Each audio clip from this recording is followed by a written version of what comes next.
है कि का कोइले बा। तोर बूट भर के बेटा हमरा बेटी के लव लेटर देले बा, लिखले बा प्यारी छेरनी।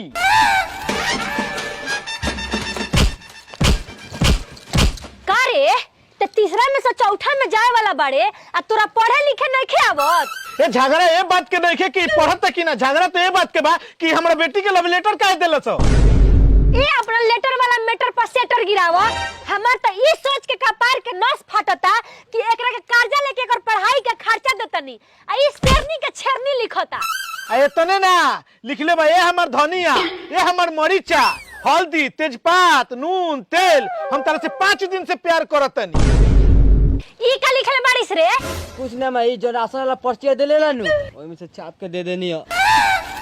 और सुनो, हम जानत नहीं कि तू हमरा बाबू से डरालू, लेकिन तू एक बार हाँ कह के देखो, रॉकेट बम लगा के उड़ा देम तारा बाप के पिछवाड़े में।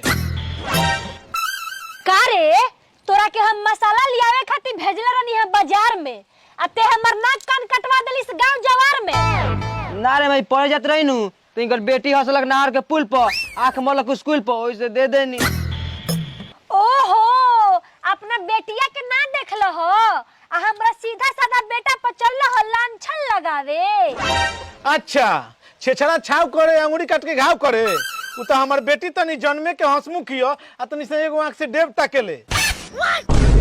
समझा दो अपना बेटा के, पढ़ाई करे के चक्कर में लड़ाई करत चलता, माई धोत चलतड़ी दूसरा घर के थरिया आ बेटा के धरता लभेरिया। का रे तोर बाप पी के गिरा रहता नाला में अब ते नाम बदनाम कइले बा इस पूरा मोहल्ला में। इतना गरीबी में पढ़ाओ तनी लिखाओ तनी इहे दिन देखे खातिर। चल